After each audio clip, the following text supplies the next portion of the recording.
while. Well, let me push back again once again on this point. So, for example, it's not always what you say. Sometimes it can be what you don't say. So, for instance, I think you've become somewhat of an emblem of Western civilization, right? In terms of you're an intention. Heaven help us.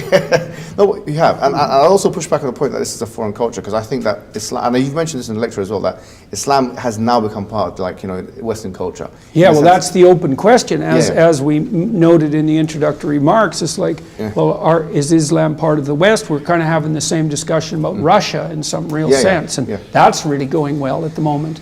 Yeah, so there's that part. But what I would say is that, if there is a bloody history of Western colonialism, and that's almost undeniable. Like, for example, look at Algeria, for instance. Algeria, when it was annexed by France. There's no disputing There's no dispute in what happened there. So the issue, like, I'm giving you one example of many. The Spanish colonialism of Latin America, for example. There are things that happened, and I'm not saying that's not things that happened on only just on the Western front. Yeah. There are things that happen on the Muslim front as well, of course. This is true. Yeah, no doubt about it, right? No, I'm not going to stand here and defend the muwahhidun who came and were very intolerant to Jews and Christians and kicked them out of their homes and so on like that, who existed in Spain as well, in fact. So the point is, I feel like, I don't know, as a psychologist, I think my question would be to you, don't you think, is it of any benefit to be concessionary in this regard? Like, to start off a discussion by saying, like, we know that these are things that could cause resentment. Yes. Because, like, for example, I know a lot of Algerian people, and this is very clear in their historical memory. Yes. And the accusation will be that the West have colonial amnesia here. They are not taking into account what they've done. I'll be honest with you. Yeah, well, they don't even know how. Well, okay. So, do you see what I'm saying? Yeah, well, absolutely. Yeah. I mean, look, here's how I would address that psychologically. In many of the mythological stories that I've read, there is the motif of the evil uncle. And so, for example, in the ancient Egyptian cosmology, there were four deities, four central deities, although a host of associated deities, and one of them was Osiris, who was the deity of the state. That might be a good way of thinking about it. And he had an evil brother, Seth, who was always conspiring in the background to overthrow the state and to establish his own rule, say, based on power. And the Egyptians, this is thousands of years ago, had figured out by that point, because their society was quite large, that there was something in the social structure itself that posed a threat to the structure, and that was the tendency for the structure and its leaders to become willfully blind, and for conspiratorial powers or patterns that would use resentment and the desire for power to overthrow that. And they thought of Osiris as willfully blind and Seth as an eternal danger, and that's true. But there's another element to the evil uncle too, which is that in some real sense, and it's a very difficult thing to sort through morally, all of us walk on blood-soaked ground, because human history is, in some regards, a nightmarish catastrophe. And some of that's just because life was so difficult, but it's also because people did unbelievably cruel and malicious and deceptive, committed unbelievably cruel and atrocious and deceptive acts. And so we're all stuck with this problem that here we are in relative peace and harmony so far, although we seem to be doing everything we can to try to disrupt that at the moment.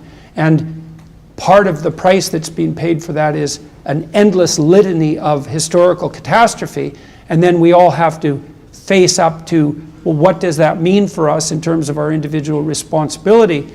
And how do we construe ourselves and our society in light of that fact? And we could go back and forth continually about whose historical atrocities were worse. And that's a rough contest, because, the devil is definitely in the details there. And then it also brings up the other problem, which is, well, when the Spaniards went to Central America, a lot of the bloodshed they produced, or the death they produced, was actually a consequence of the introduction of disease, because that took out about 95% of the native population in the Western Hemisphere.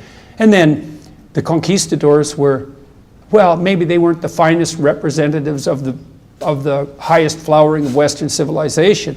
We don't know to what degree they were the sort of thugs that couldn't get along at home and went out adventuring. And even if I, say, attempted to take full responsibility for that, I'm not sure what it would mean, because I suspect I have a lot more in common with you people in the modern world than I do with Spanish conquistadors from 300 years ago. Now, I'm not saying I bear no responsibility for the bloodshed of the past, but I would say we all bear that responsibility, and that's something, I would say that's something like the conception of original sin. Yeah, and that's the point of difference. To be honest, I would disagree with that point. Like, as a Muslim, there is a verse in the Quran that says, وَلَا تَزِرُ وَازِرَةٌ وِزْرَ أُخْرَى, that one soul should not bear the responsibility of someone else's actions.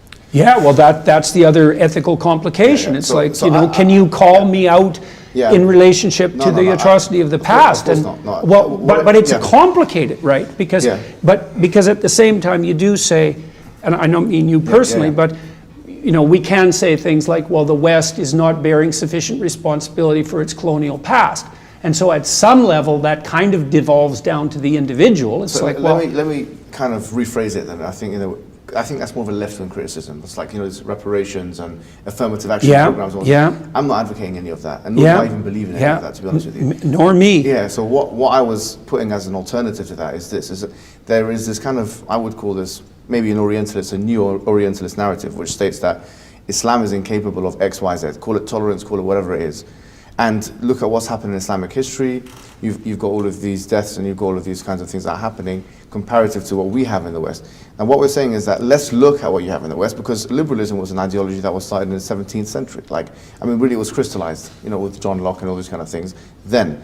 And after liberalism was established, in fact, the Constitution and the documents of the Founding Fathers and stuff like that were based on the liberal secular principles. Even after that, you had Napoleonic Wars. Even after that, you had colonialism continue. You had slavery continue until 1867, whenever it was the American Civil War ended.